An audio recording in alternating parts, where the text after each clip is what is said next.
É engraçado termos este debate, mas este debate está um bocadinho inquinado, porque aquilo que é uma riqueza contabilizada em valorizações bolsistas e a riqueza de um país contabilizada em produto, em produção, são coisas completamente diferentes. São coisas completamente diferentes. Inclusivamente, quando nós falamos de bolsa, nem sequer estamos a falar de propriedades, de ranchos, património. Património. Estamos a falar de uma coisa que é diferente, substancialmente diferente, portanto, muito mais volátil. E, sobretudo, no caso concreto de Elon Musk, a forma como ele tem usado os muitos milhões que foi gerando ao longo dos anos é absolutamente extraordinário, porque não é, quer dizer, está muito fora daquilo que é o nosso padrão habitual. Aliás, Musk está fora de tudo, não é? Em muitos aspectos. É uma pessoa que, mais pelo seu envolvimento, ele já era muito conhecido antes de se envolver mais politicamente. Ele era, até porque ele mudou um bocadinho politicamente, ele estava mais ligado aos democratas, depois ligou-se agora ao Trump, depois zangou-se com o Trump, portanto, mas independentemente disso, o que é importante quando nós vemos o que está a passar é tentar perceber o que é que significa.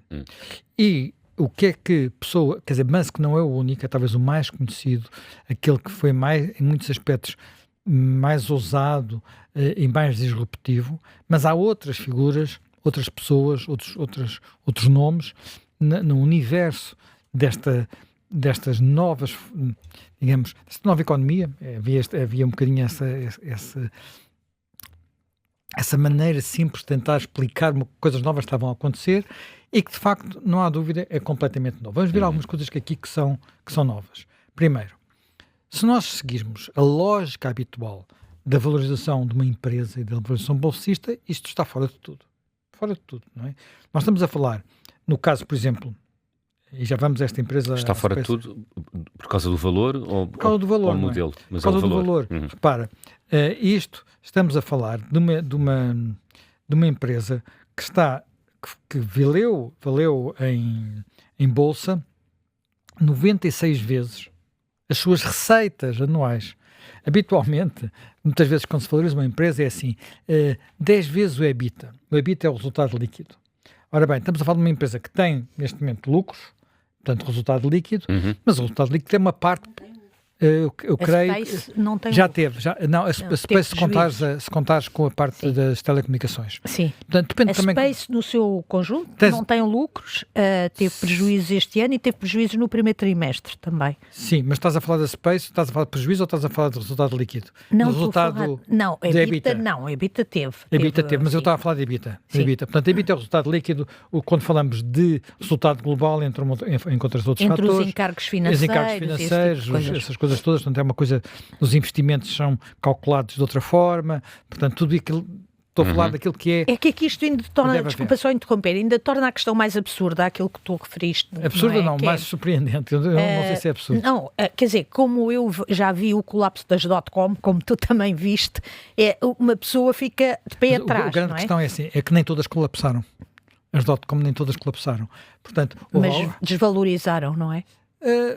quer dizer, quando nós olhamos para empresas que de alguma forma derivam das .com, como a Google ou como a Apple, não podemos dizer isso, não é? O problema é, as que triunfaram não desvalorizaram. As que não triunfaram desapareceram. Exatamente, Não foi só é isso desvalorizar. mesmo. Algumas Ou desapareceram mesmo. ou morres Morreram. ou Morreram, ou matas ou resistes. quer dizer, ou Exatamente. matas ou morres, e portanto foi um bocadinho isso. Portanto, isto é um bocadinho diferente, de facto. Quer dizer, quando estamos a falar de 96 vezes o que a empresa, digamos, aquilo que é as receitas do exercício, é algo de alucinante. Porque isso deveria valer uma pequeníssima fração, quer dizer, se fosse uma empresa consolidada, tradicional, valeria 100 vezes menos, se calhar, ou 200 vezes menos, Não, ou 300 vezes a menos. NVIDIA, só desculpa interromper-te mais uma vez, a NVIDIA, que é neste momento a empresa mais valiosa do mundo, para quem não está familiarizado com isto, é uma empresa de chips, não é? Daquelas coisas que fazem funcionar os computadores e os telemóveis. É a empresa mais valiosa do mundo. O máximo que chegou foi a 27 vezes a receita. 27 vezes. Portanto, isto é muito fora de comum. Já vamos tentar perceber porque é que, apesar de tudo, quer dizer, como é que isto chegou aqui? Já vamos tentar perceber porque é que isto chegou aqui. Porque há mais coisas, por exemplo, a Tesla sozinha, eu não me queria enganar, mas a Tesla sozinha vale mais do que, tenho aqui a lista, só para não falhar nenhuma, do que a Toyota, a Ford, a General Motors, a Volkswagen, a Mercedes-Benz e a BMW, todas somadas. Não uma pessoa dizer assim, mas como é que é possível? Como é que é possível? Como é que é possível?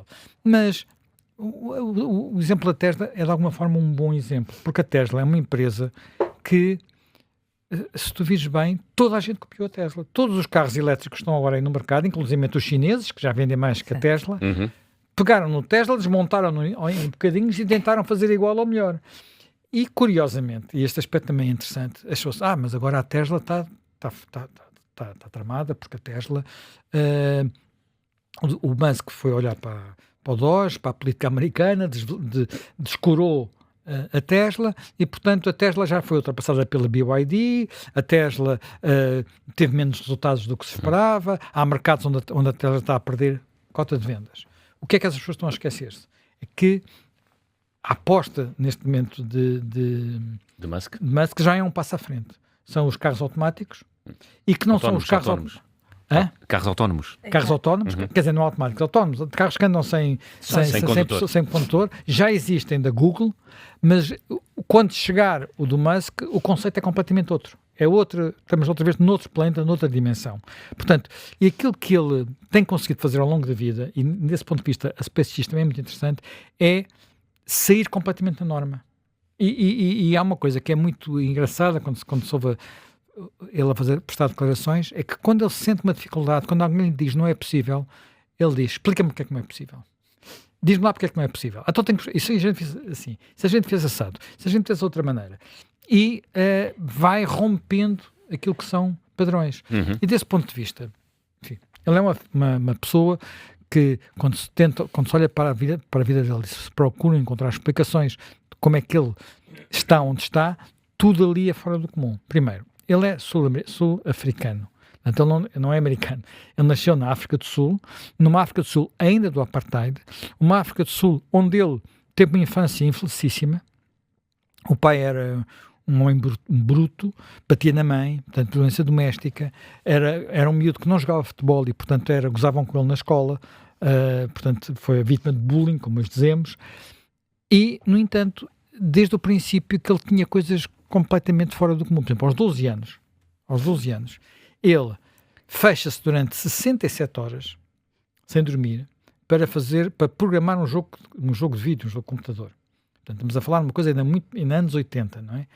E faz o seu primeiro dinheiro $500. Portanto, com 12 anos. E, quer dizer, quando acaba o que nós chamamos aqui secundário, muda-se para o Canadá. O Canadá, mesmo assim, era pequeno para ele, muda-se para uma das grandes universidades americanas, que é a Penn de Pensilvânia. Repare, ele faz isto sem dinheiro. Ele tem que pedir empréstimos. Ele faz isto sem dinheiro. E quando chega ao fim do curso, é convidado para continuar, fazer o doutoramento e tal, e diz, não, eu vou agora para... Quer dizer, onde tinha uma carreira mais ou menos garantida, onde faria as coisas, pronto, by the book. Não, eu vou para a Califórnia, vou para... Enfim, no Silicon Valley, estão lá a acontecer umas coisas, estamos a falar em 94, 95. 94, 95, quem é que já tinha ouvido falar da internet?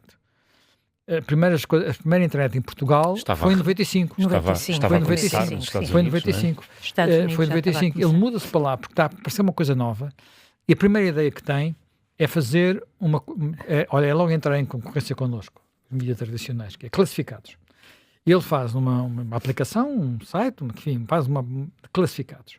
E ao fim, faz isso com o irmão, ao princípio, e isto é uma coisa que vai se verificar ao longo, ainda hoje, que é, ele mete as mãos na massa, ele não é apenas a pessoa que mete dinheiro, ele mete as mãos na massa.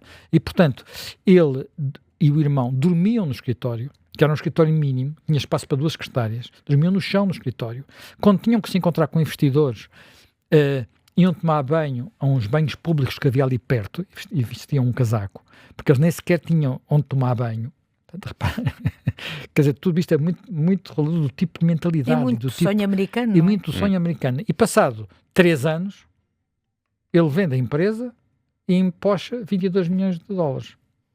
O que é que a maior parte das pessoas neste mundo fariam empochando com menos de 30 anos $22 milhões? Compravam uma casa, punham a render e vamos para Acapulco ou para as Caraíbas usar o resto da vida. Não, ele pega nos 22 milhões de dólares e mete-os todos, num novo investimento, e depois nessa altura ele vai se juntar a outra pessoa deste mundo que também é uma figura bastante extraordinária e muito polémica, talvez ainda mais polémico que ele, que é o Peter Thiel, e vão criar a PayPal. Quer dizer, aquilo é um bocadinho mais complicado, mas no fundo o que resulta daquilo é a PayPal. PayPal hoje é um dos meios de pagamento mais vulgares do mundo. Eu devo dizer que nem sabia que ele tinha passado pela PayPal antes de começar que a empresa era dele, não é? Que tinha sido dele. Que tinha sido dele, não fazia isso. É aí que ele vai buscar. Eu uso PayPal há muitos anos, muitos anos que uso PayPal, portanto que é muito, de facto, muito confortável, muito prático, muito fiável, muito seguro. E passado mais de meia dúzia de anos, 160 milhões de dólares. Venda PayPal, 160 milhões de dólares. O que é que ele faz? Bem, agora já está, agora que não era necessário, não. Ele mete o dinheiro todo para comprar uma empresa que já existia, que era a Tesla, mas que não tinha, enfim, não se percebia bem para onde é que aquilo podia ir, e para apostar na história, na aventura espacial. Ele achava que o futuro era para aí, quer dizer, primeiro que nós tínhamos que ir para Marte. Portanto, ele tem a opção de Marte há muito tempo. Ele diz que ele gostaria de morrer em Marte, não morrer em Marte quando chegasse lá e o fotão cair. Morrer em Marte, lá viver e morrer lá. Ficar lá sepultado. E aqui há uma coisa muito interessante que é, logo no princípio, ele tinha 32 anos nesta altura, ele é ouvido no Congresso dos Estados Unidos, onde se está a discutir o que é que fazer. Quer dizer, o Congresso está preocupado porque a América parece estar definitivamente a perder a corrida espacial. Portanto, o programa Apollo é passado a calendas gregas, o programa dos Space Shuttles estava em grande crise, 2 tinham explodido, 14 astronautas mortos. O que é que fazemos? E o que é que fazemos era sem resposta, porque durante uns tempos os astronautas americanos, para irem para o espaço, dependeram de foguetões russos. E será que vamos ficar dependentes dos russos? E aquele miúdo de 32 anos chega lá e começa logo por fazer protestos. Diz que a NASA fez um contrato sem concurso, sem nada, não estimulou a concorrência, deu a um cliente e tal. Pronto, os senadores mandaram-no calar, ele disse, isto não pode continuar assim, nós não podemos continuar a trabalhar desta forma, o Estado não consegue resolver isto, tem que haver concorrência, tem que haver outros operadores. Vou-vos dar um exemplo, há um sítio de lançamento onde são lançados foguetões, cada vez que é lançado um foguetão, tem que haver uma espécie, imagino que seja uma espécie de estudo de impacto ambiental, para saber se umas focas que vivem ali perto são ou não são atingidas pelo lançamento do foguetão. Cada estudo desses são $10.000, enfim, $10.000 nisto não é nada, não é? $10.000, mas eu devo dizer, desde que começaram lá a lançar foguetões, a população de focas cresceu 30%, portanto os foguetões, quando muito, são afrodisíacos. Bem, os senadores riram-se, mas não ligaram nenhuma. Aquilo era um deslocado que vinha para ali dizer que o futuro estava no espaço, nunca iria haver voos espaciais, foguetões, operações espaciais privadas capazes de gerar. Mas ele vai fazer isso. E vai fazer isso. E está a fazer isso neste momento. Não apenas, quer dizer, repare, ele começou por construir foguetões mais baratos, reutilizáveis, e construiu-os discutindo com os engenheiros peça a peça. Ele, na altura, em algumas alturas críticas da história da SpaceX, mudou-se para uma relote ao pé da fábrica. Mesmo que tinha acontecido já na Tesla, quando a Tesla, por exemplo, começou a atrasar a produção do Série 3. É obsessivo, não é? Ele dormia no chão da fábrica. Portanto, ele conhece a fábrica no seu detalhe, portanto, é como, quer dizer, ele sabe aquilo que os operários sabem. Há outra característica do grupo dele, da SpaceX, que também é vulgar, que é uma enorme integração vertical. Eles produzem quase 80% daquilo que... E sempre mais de 80% do material que integram no Falcon, nomeadamente no Falcon 9, que é o tal que... Sim. Mas repara, isto é uma coisa que... Vai e vem. Ele tem os foguetões, aquilo não é só uma empresa de foguetões, neste momento é uma empresa de foguetões, é uma empresa de satélites. Exato. Os nossos, agora não é este telemóvel, é a rede do Musk de satélites, telecomunicações, que as pessoas, Starlink, já tem, sabes quantos satélites? Não sei. 10 mil. 10 mil satélites. 10 mil satélites. Portanto, é a única empresa do mundo, não é a única empresa, não há nenhum Estado que consiga fazer isso, que sabe gerir constelações de satélites. Porque aquilo é uma constelação de satélites. Porque os satélites do GPS, do Galileu, são constelações, mas são, não sei quantos satélites serão, mas são umas dezenas, quando muito, mas ainda não são 10 mil. O que é que ele agora quer fazer? E isso é o que ele está a apresentar. É muito interessante ver as entrevistas que ele dá, porque ele explica isto. As entrevistas que ele dá a certa altura nós não conseguimos acompanhar. Ficção científica. Não é só ficção científica, tecnicamente, ele fala dos pormenores técnicos, da dificuldade da técnica, como se tivesse, passa por ali. Eu não tive a ver uma com ele e o chefe do programa espacial. Porque o chefe do programa espacial parece um hippie saído aqui de uma curtição à noite. Mas é um gênio, não é? Quer dizer, é um gênio. Ele está ali a discutir aquilo e a explicar como é que aquelas coisas, como é que vão acontecer. E ele diz que uma das coisas importantes vai ser claramente a inteligência artificial. E na inteligência artificial, a questão dos dados. Portanto, dos dados, dos centros de dados, essas coisas todas. E o problema, claro, da energia. E o limite da energia dele, e é uma coisa, é completamente um pensamento fora da caixa. Ele diz ficaste maravilhado, já. Não, é um pensamento fora da caixa. As contas que ele faz é a energia do Sol. Exato. É a energia do Sol global. E diz, o nosso problema na Terra é que nós somos, como ele diz, nós não devíamos chamar Terra, devíamos chamar mar, porque isto é 70% de mar e a gente no mar não consegue pôr painéis. Portanto, mas pôr os painéis no espaço. E no espaço são os painéis e aquilo que ninguém quer agora no seu backyard, no seu quintal, que são os centros de dados. E aí ele fala num milhão de satélites. E diz que são mais simples que estes do Starlink. Os satélites de Starlink são mais complicados. Estes, para ter os centros de dados, são satélites mais simples. E é para aí é nesse sentido que ele está a ir. Portanto, é ou vender este sonho, porque isto tem um lado de sonho. Pode ser um sonho visionário, mas tem um lado de sonho. E é esse sonho que está a ser vendido. É este sonho que ele está a ser vendido. É este sonho que ele está a ser vendido e é por isso que se justifica aquele valor infernal. E por isso, quando, por exemplo, uma senadora americana, a senhora Warren, diz que escândalo, trilionário, isto são 11 mil famílias, a vida inteira de 11 mil famílias americanas. Isto é um bocadinho disparatado. Porquê é que é um bocadinho disparatado? Vamos lá ver. Nada destas coisas que ele criou, ele roubou a alguém. Ele não roubou a Tesla a ninguém. Ele não roubou, digamos, esta constelação de satélites não foi buscar a ninguém. Ele não foi... quer dizer, a única coisa que ele fez, ele às vezes ele comprou foguetões, sabes?